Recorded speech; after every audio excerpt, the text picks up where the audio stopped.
do dramatically every day, throughout the day, for me to believe he's worthy to be praised? Come on now. Now that's your reality. It's like, what else does he have to do? I mean, like, well, what else does he have to do? Honestly, during the course of the day, what do you find is that if you were gauging your attitude being upward, thinking upward or not, where does most of your day take you? Is it upward? Or is it lateral, the things around you? Is it upward? Or is it the things around you? Do you find yourself diving into these praise moments throughout the day? Or are you finding yourself getting occupied by the things around us?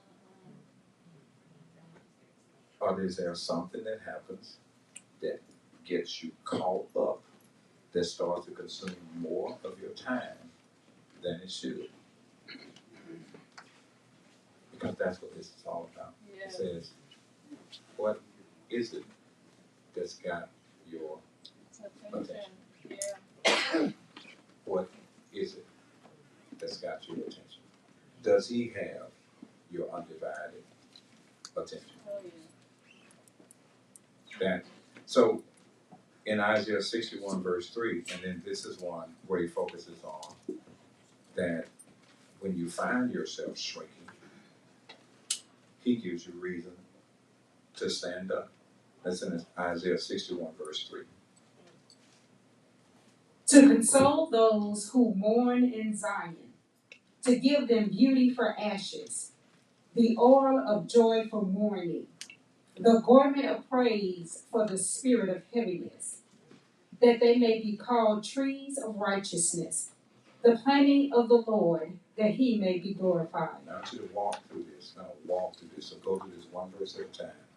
Now listen to what he does. We got to teach her how to come in on the other side. That's all right. That's all right, woman. That's all right, woman. That's all right. It's all right. It's all right. It's all right. We got to make a scene. I mean, that's what we're doing. Let's make a scene. Yeah, we got to make a scene. Because this is a part of an act. This is a part of a play. And so it has to be real. See, it has to be real. We have to make it as realistic as possible. You know, fussing husbands and all that stuff. You got to do all that stuff to make it real. See, I know you don't get it like this all the time everywhere, right? Yeah, so go back to the first part. To console. To console those who mourn in Zion. To say that these are his children. When you're down about something, listen to the next part. To give them beauty for ashes. Stop right there. When it doesn't seem like anything is going right, he reminds you. He says, hey. He will show you something that he's already done before to let you know I'm the same God. You just need to go back in your file to remember. These ashes haven't always been here. I've given you these beautiful things. He said, I give beauty for ashes. So in other words, if I fixate on the problem, then I miss the beauty of his holiness. If I fixate on the problem, then go to the next part. Right. The oil of joy for mourning. Now, when you start thinking about when you take oil or let's say lotion and you put it on, you're putting it on because its goal is to get beneath the surface. You're not thinking topical. You're thinking beneath the surface. That's why it's certain types of lotion. Well, there's lotion, and then there's lotion. That's true. You know, there are some that you know is moist. You can throw out some names. Throw out some names of that kind. You know, that's really moist. It costs a little bit more, but you know. Like the Lubriderm. Yeah, you finally think you hear these names? Aveeno, Eucerin, keep going. Nivea, you follow that? And you know when you start using it has this texture. It has this texture where you don't have to use as much. You have to use half of a bottle, depending upon the lotion you have. To cover your legs or your knees. But it's certain things that you know if you get some of that, you say, wow, this is so different. And so what he's saying, this oil of joy for mourning. So in other words, he says, this oil of joy for mourning. In other words, it's just not just going to go away. It's not just going to go away. In other words, this kicks back depression when you're down and you start thinking about things. And then he said, this oil of joy for mourning, he said, I can lift up my head because I started thinking about what he was doing. Because when you're taking that lotion or that oil and you're putting it on, you start to feel better while it's going on. Now some of that hard lotion, that other stuff, when you're putting that on, you just gotta keep putting some more on. You gotta keep putting some more on. But when you get some of that other kind, you start putting it on, and you start feeling better as it's going on because it's there and it stays in your hand. Even after you put it on, it still is some in your hand, and you can now start to do this too.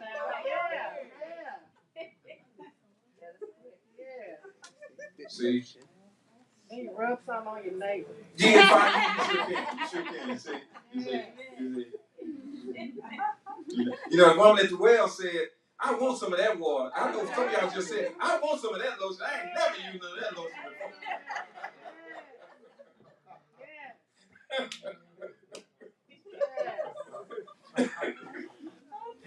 before. Okay. Then what's the next one? The garment of praise for the spirit of heaviness. Notice what he said. He said the garment. He says, I'm going to put this outfit on you. He says, take that piece of rag off. Yeah. That's sackcloth. Now let me put a garment of praise that fits you. Because the garment of praise it wraps around you. In other words, it wraps you up. This garment of praise is like it's when the temperature is low and you're taking a blanket and you wrap it around yourself. It's like a garment of praise to where you're able to cover. Yes. This garment of praise. He said, instead of the spirit of heaven, you just say, oh, this is not a good situation. Oh, I got this garment of praise I can put on. I don't have to stay like this. Because he said this is a gift, this garment of praise that sometimes we take off. Although he put it on us. And then he goes further to Psalm 1 says, you should be like a tree planted by the rivers of water. And I notice what he says here. That they may be called trees of righteousness. And a better rendering is oaks of righteousness. And you know that oak tree is the tree. That oak tree, it withstands hundreds of miles an hour winds, and it just stands there and it barely moves. If an oak tree goes down, you know something very unusual has happened because it just stays there. You find oaks of righteousness. And then the latter part that says what? The planting of the Lord, that he may be glorified. Notice it says, all in all, he says, the glory is mine. And I'm trading. I'm trading your beauty for your ashes. He said, I'm trading. He said, I'm giving you this so you don't have to keep that. I'm giving you this so you don't have to keep that. I'm giving you this so you don't have to keep that. Now the question, he said, do you want it? He says, I'm giving you this so you don't have to keep that. I'm going to give you this. He said, do you want it or do you want to keep what you have? I'm going to give you half. So let me speed this up a little bit. And so, Karen, why don't you just read all of Psalm 100?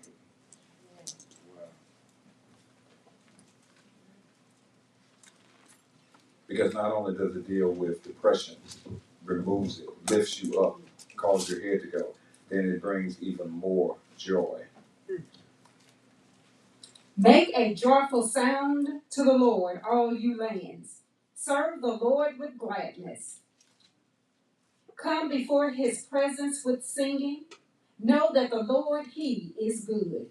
It is he who has made us and not we ourselves. That's why he's good. He said that's why he's good. And then he says, since you know that, now you start really getting excited. Now pick it up right there. Pick up in verse 4.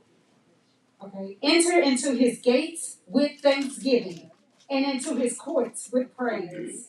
Be thankful to him and bless his name. Okay, hold on. Notice what he said. Come in with it. Take a look at what he said. Enter into his courts, into his gates with thanksgiving. Which says you had already started thinking about what you were thankful for before you came in. He says, enter into his gates with thanksgiving. In other words, literally, he said, you should already be pumped up when you come in because you're thanking him on your way in. And that's why one of the worst things is you see people walking into the church.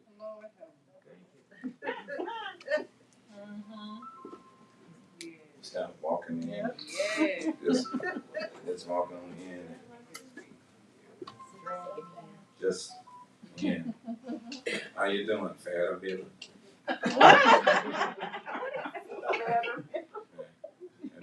He's saying, and so then we entered wrong. Right.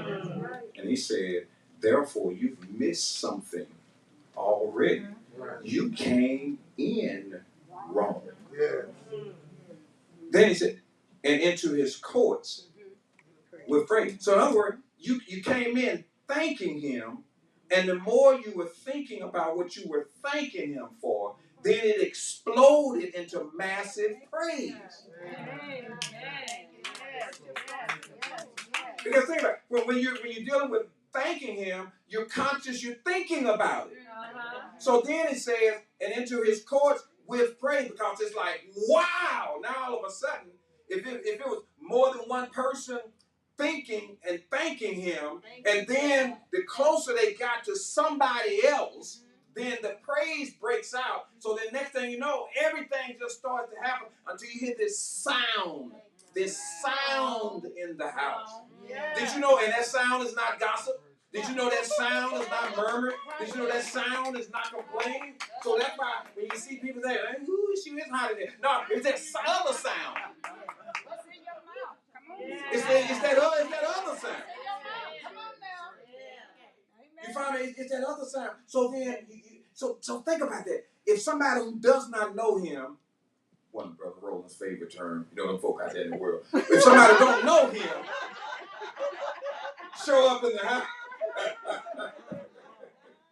If they show up in the house and they hear that sound, what they know is it's like, whoa, wait a minute. These people, what's happening with these people? I don't see anything. I don't see anything being given out. I don't see anything unusual, but they look so excited. And they just keeping up this noise, and they all talking about Jesus. Because they're all talking about Jesus. So wait a minute, God, what do you think they be asking them? Who is this Jesus? Right. Where is he? Who is he? Send into his gates with thanksgiving, into his court with praise. And then it tells you again, be thankful unto him and bless his name. Amen. Be thankful. And then, because once the praise starts, then you start thinking all over again. Because in other words, it just keeps jump starting. It just keeps on jump starting. And then every time another person comes in, they come in a whole nother way. So it's just like charcoal when you're setting it up. Another person comes in and they're doing the same thing. Whatever else was going on in there, it lights back up again. Another person came in, and it just keeps on going. Every time somebody comes in, it's supposed to keep on going. It's supposed to elevate. Every time it's supposed to elevate. And the thing is, you got to ask, did I bring something? Was I a fire starter or a fire douser? Yeah. Am I trying to put it out, or did I bring something in? And here's the thing, it's not passed out, it's brought in. That's why oftentimes they come in and be like, come on, sing this happy, sing this happy, sing this happy. It should already be. That's my song.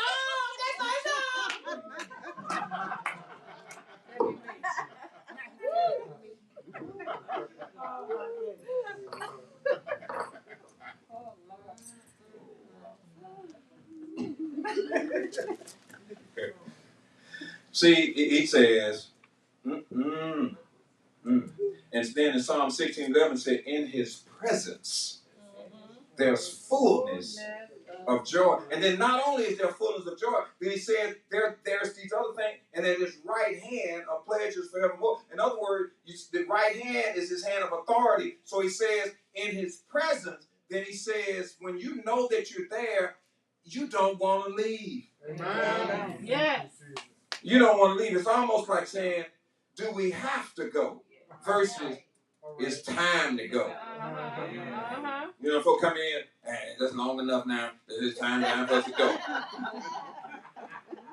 Don't take all that. Yeah, that's long enough. What time we go? Yeah, what time y'all normally get out? What time that church let out?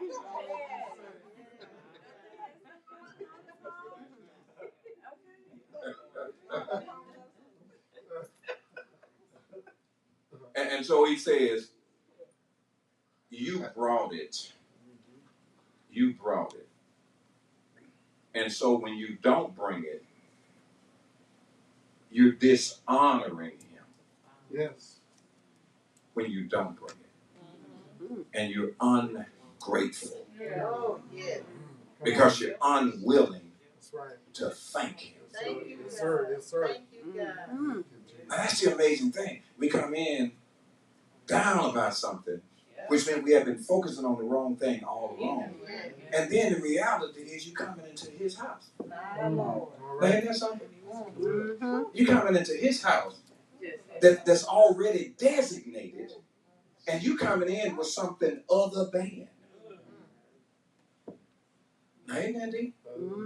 I mean, when you go to a theater and they're about to do a play, you're not going in looking for them to show a movie. You know they're gonna have acts. They're gonna tell you about it. They're gonna take breaks in between, and then when they're ready to get started, they tell everybody to be quiet, get in your seat. And if you're not in there at that time, you have to wait till the next act starts because they're gonna keep you on the outside. And we follow it to a T. We do everything that they tell us to do, and here is God saying, enter into his gates with thanksgiving and into his courts with praise. And we bypass what he says, but we'll do it when even on a plane they'll say, put the lights on, buckle up your seat. We go click, click, and then we do all of that and say, put up your tray. We set it all up. And they're not standing looking at us. We do it anyway. And then so here he is, enter into his gates with thanksgiving, into his courts with praise. And so I don't think I want to do that right now. My Lord. And we've done it. We're doing it in all these other places. We're following the script. Take off your belt. Take off your shoes. Any metal that you have, you go to a metal detector. Click, click, click, click, click, click, click, click, click, click. Okay, put it in this container over here. Get it on your way through. We proudly say, I ain't doing nothing. We don't do that. We put that stuff in there, and we go right on because we know that police officer going to say, I tell you what, you are going to do this. And we go right on about our, we obediently go on, willingly, to get out of the line. And he's saying, now, I'm asking you to do something because of what I've done for you. Yes. Lord. He said, you're complying with them, and you had to pay.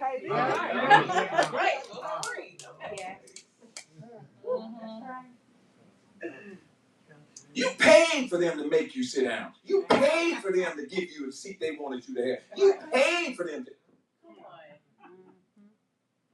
And I paid the price Come on now. to secure you Yes, a Lord. place eternally. Hallelujah. And all I said is, while you're here, let your light so shine that others may see my good work, so that I might get the glory. And when you do come together, only thing I said to you is, come before my presence with singing. And that's all I asked you to do. He said, I didn't ask you to do it.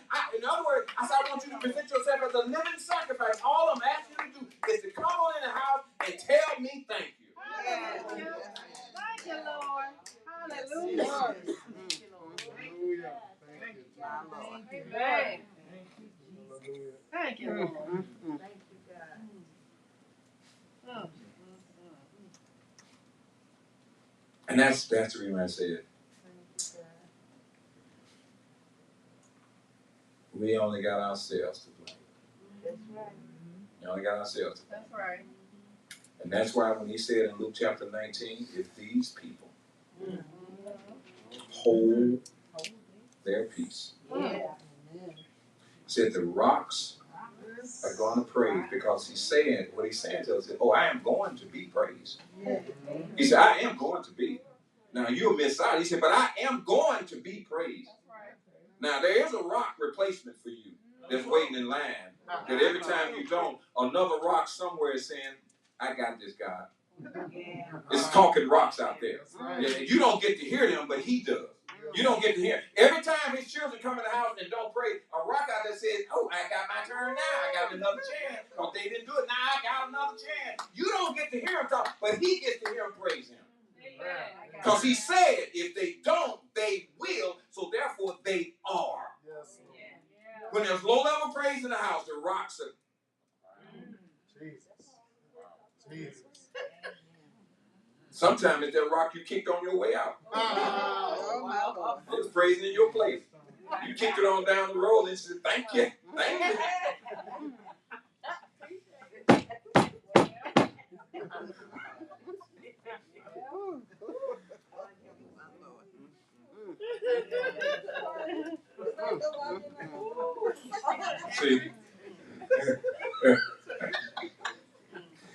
See, it's like, I mean, he does so many things all of the time. He always gives you a reason. He gives you a reason. Now, he gave me another reason today. He gave me multiple reasons today, but it was one in particular. Let me tell you.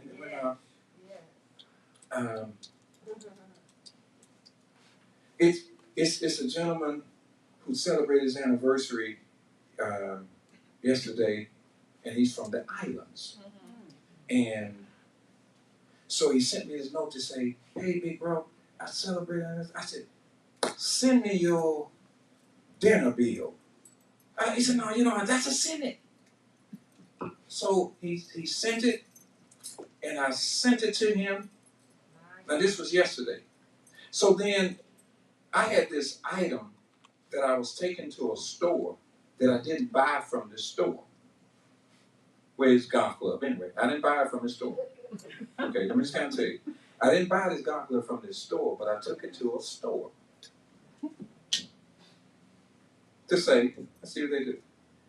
They in turn said, we're going to take this, although they didn't sell it, and we're going to take it as though it had no receipt, so we can take it for full price of what we will sell it, which was more than what it cost. Are you following it? It was more than what it cost.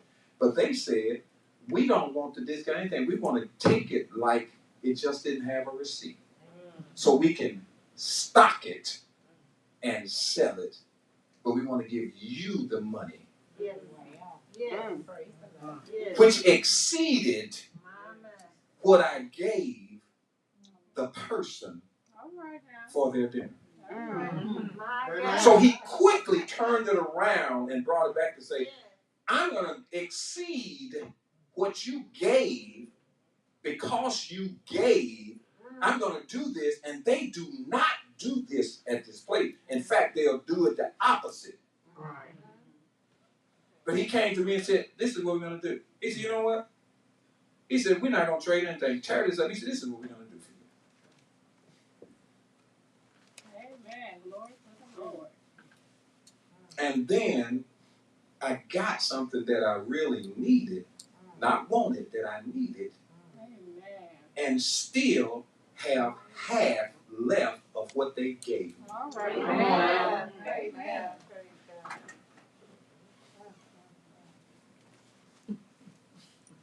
You see what I'm talking about? Yes, sir. God does this stuff to mess you up. Yes, He does it to mess you up. Because there's no way I'm going in looking for this. But he knew my heart, so he fixed it. Now, had I went into them and say, you know what, hey, I bought this from y'all, I ain't got no receipt, and give a brother a break. Now, you know how far that would have gone, right? Mr. Maryland Heights Police, we got somebody in here complicating our life. We never seen him before. I don't think he's from around here. You see how far that would have gone, right? But because the Lord knows, I just went in and he did that. So in other words, only using that as an example to say, God's ahead because I praised him for this gentleman who looks up to me as this big brother for him, and he doesn't call anybody else that. And so it was just planted in his life. And because of that, then God did this so that I could tell you all today what he did today. Amen. And that's not all. I just told you that. Amen. There's a long list of other things he's done today. I'm just telling you that one. Only because it had a ring of money to it that I know we like to talk about money. That's the reason why I say it.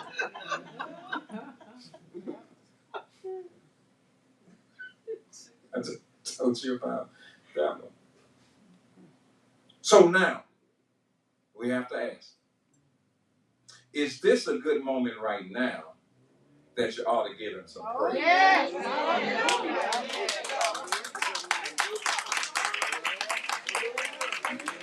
All you got to do is start thinking about something he's already been doing. That's all you got to do is start thinking about some things that he's been doing. And when you start thinking about that, you got to say, wow, he did this, and he did that, and he did this, and he did that. He did some more of this, and he did some more of that. And then he did this yesterday, but he's doing this today. He did something else. So nothing that he does all of a sudden gets stale because he's doing something else. Because he said in Lamentations 3, the mercies of God are new every morning. Great is his faithfulness. So he's always doing something. He's always doing something.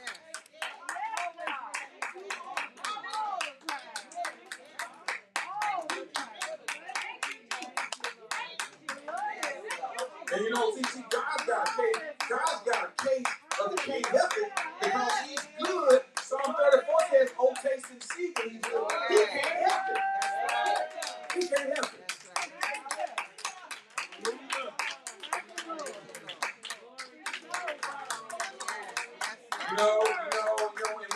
And here's the deal. When you start thinking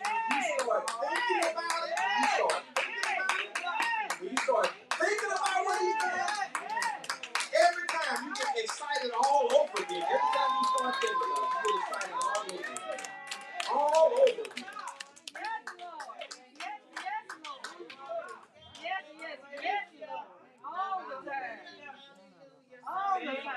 Hallelujah.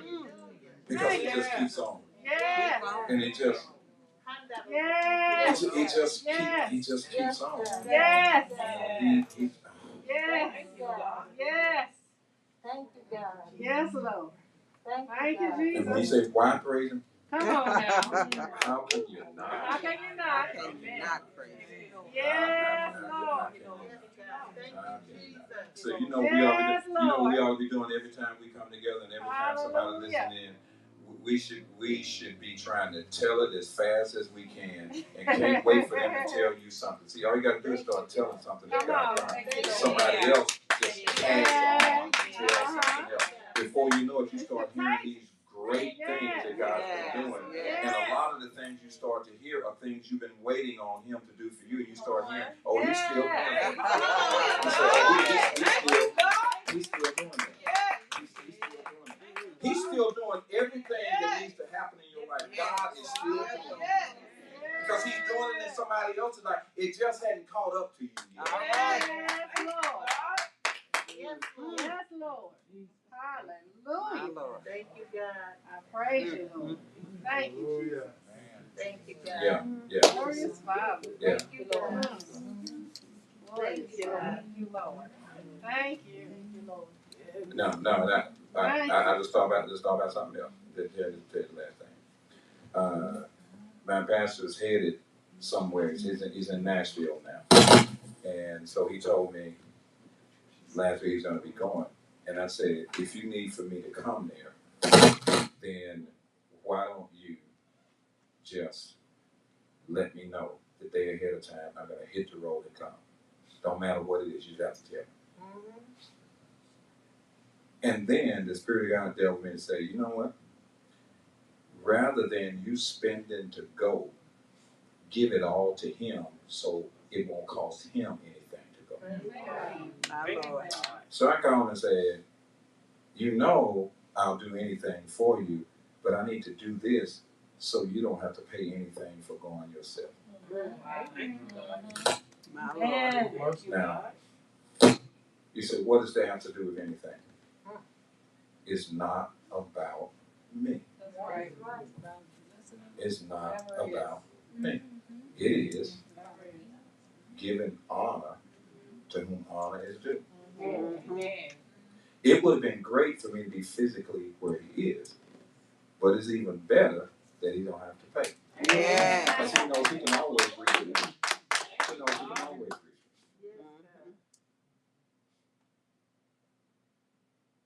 So what have you done lately? Thank you, God. Who have you blessed lately? Thank you, Who have you blessed lately? Because God keeps flipping it and turning it and moving it. Because what he keeps saying is, I want to run something through you to do something to you. Amen. I want to run it through you to do it to you. But I got to run it through you to see if I can trust you by running it through you. Because I know how to get it to you. But he's got to trust you enough to run it through you. Amen. The first stop is not to you, it's through you. Come on now. Father, we just thank you for what you're doing. Thank you for the opportunity to thank you for your patience, Yes, Lord. for your grace, for your mercy, and for being our source. You know who is here. You know who is tuned in out on the airways. So we ask that you would speak to them where they are.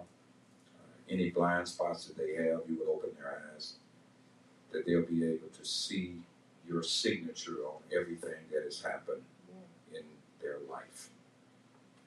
And that you're the master orchestrator that allows all things to work together for the good of any and all who love you and are called according to your purpose. That they're challenged to live a purpose-filled life. And we thank you in advance for the celebration to come as a result of fully embracing what you have said. And ask that you would allow there to be a night of peaceful rest. And for those who need to have clarity on something that's a challenge to them, that they've been trying to determine what they need to do, that you would speak in a clear and understandable way. And we thank you in advance